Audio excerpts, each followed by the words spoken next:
pagi anak-anak. Bagaimana kabarnya hari ini? Puji Tuhan, sehat semua. Apakah semuanya hadir? Bagus ya kelas ini.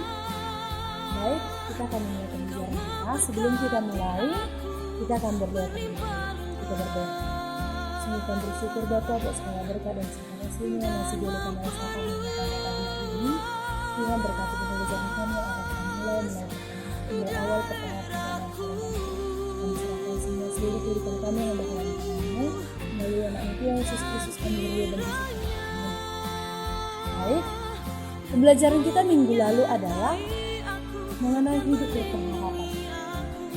Minggu lalu Ibu sudah menjelaskan bahwa pengharapan itu adalah saung yang kuat dan aman bagi jiwa kita yang telah dilabuhkan sampai ke belakang akhir yang tertulis di dalam kitab Ibrani 6 ayat 19. Jadi kali ini kita akan mempelajari pentingnya memiliki harapan. Kita belajar dari kisah Simeon bahwa penting sekali untuk hidup berpengharapan.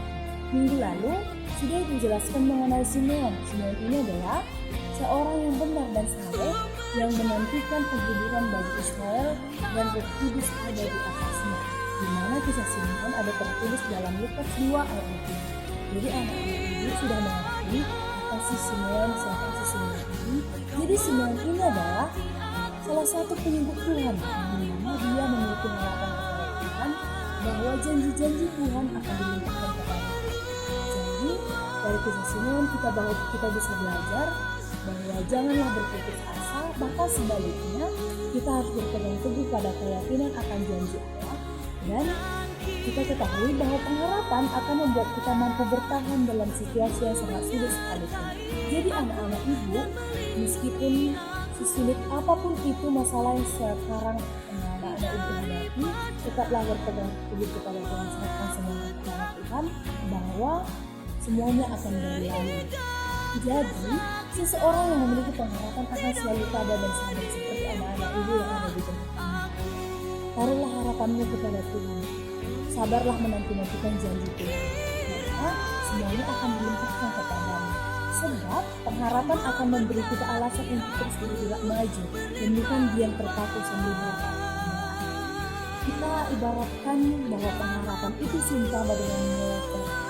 Jadi motor itu kan ada roda. Jadi sama seperti kita juga memiliki roda kehidupan, bahwa kita akan bisa melewati jalanan terjal dan berliku. Itulah sebabnya penulis Ibrani menggambarkan pengharapan sebagai sauk atau jangkar. Minggu lalu kan sudah ibu katakan bahwa sauk itu adalah jangkar, di mana jangkar itu adalah kuat dan aman bagi jiwa. Maka ibu katakan sekali lagi, pengharapan itu adalah saung yang kuat dan aman bagi jiwa kita yang telah dilabuhkan sampai ke belakang akhir yang tertulis dalam kitab Ibrani 6 ayat 19. Kita ketahui bahwa begitu juga bila kita hidup tanpa pengharapan akan sangat rapuh dan mudah terbawa arus dunia yang menyerang. Jika kita tidak berpengharapan, maka kita sama saja hidup mati. Untuk apa kita hidup bahwa tidak menaruh pengharapan kita kepada Tuhan? Maka kita kilas balik mengenai kisah Simeon adalah contoh yang betul-betul betapa pengharapan yang dipegang teguh tidak akan sia-sia. Begitu juga dengan kita yang di tempat ini. Jika kita menaruh harapan kita kepada Tuhan, maka tidak akan sia-sia. Jadi kita juga mengetahui bahwa Simeon tidak akan melihat bayi Yesus sama sekali karena dia tidak berpengharapan. Jadi karena dia menaruh harapannya kepada Bapa, dia bisa melihat bayi Yesus. Maka dia sabar, dia adalah orang yang sabar. Begitu juga dengan Monica. Ibu kan sudah katakan bahwa ibu Monica itu adalah ibu dari Agustinus. Jadi Monica juga bisa melihat si Agustinus ini bertobat. Agustinus ini dulu orangnya pemberontak. Jadi karena dia ditulis oleh Tuhan, jadi dia bertobat, dan si Monica juga bisa melihat bagaimana pertobatan si Agustinus. Jadi bila sekarang ini anak-anak ibu yang ada di tempat ini sedang mengalami bermasalah dan kesulitan, entah itu di rumah, di sekolah, dimanapun, misalnya karena remaja sekarang ini sudah mengenal apa itu namanya kesulitan. Jadi janganlah berputus asa, tetaplah berpegang teguh pada pengharapan bahwa semuanya masalah dan kesulitan itu pada saatnya akan berlalu. Jadi kehidupan yang lebih baik di masa depan akan kamu alami, akan kamu kuat. Dengan demikian anak-anak ibu di sini teruslah dorong hidupmu untuk terus berusaha dan berdoa seperti yang dikatakan oleh Paulus. Dalam segala hal kami ditindas, namun tidak terjepit. Kami habis akal namun tidak putus asa. Dituliskan dalam 2 Korintus 4 ayat 8. Maka kita bisa mengambil contoh dari Paulus ini, ditindas dan dia tidak merasa terjepit karena dia ada Tuhan. Dia menaruh kerinduannya kepada Tuhan. Jadi berpegang teguhlah kepada pengharapan bahwa akan ada saatnya segala kesulitan itu berlalu. Kuncinya hanya satu, yaitu bertekun dalam doa dan jangan berhenti berusaha. Anak ibu yang di sini ibu yakin kalian mempunyai pengharapan yang tinggi kepada Allah. Jadi nanti kalau pengharapan itu nanti kalau janji itu Tuhan tahu bahwa yang terbaik untuk kita dan tidak akan pernah mengecewakan kita. Jadi seperti itu anak-anak. Baik, hanya itu materi kita pada hari ini. Jadi anak-anak ibu belajar berpegang teguh kepada Tuhan, jangan mudah berputus asa. Yakinkan bahwa semua dari kita Tuhan tidak akan membiarkan umatnya berlebih dan tidak akan membiarkan umatnya terjerumus ke dalam dosa.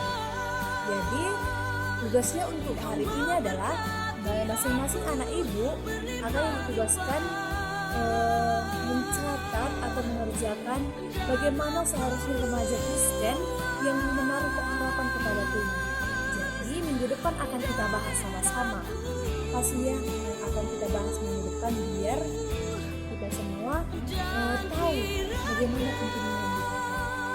Jadi hanya itu materi kita tidak akan puji syukur Tuhan karena Tuhan yang masih boleh dalam ini sehingga Tuhan Yesus manusia memberikan harapan kepada Engkau.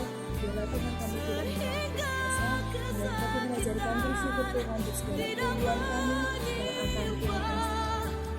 Tuhan Yesus, inilah pembelajaran kami Tuhan. Terima kasih segala pemberkatan-Mu sehingga kami dapat mengakhiri pembelajaran kami. Tuhan, pembelajaran kami serahkan dalam tangan-Mu. Berkati biar bertumbuh di dalam kehidupan kami. Tunjukkan kami dari dosa kami supaya kami tidak disebut sebagai hamba-Mu.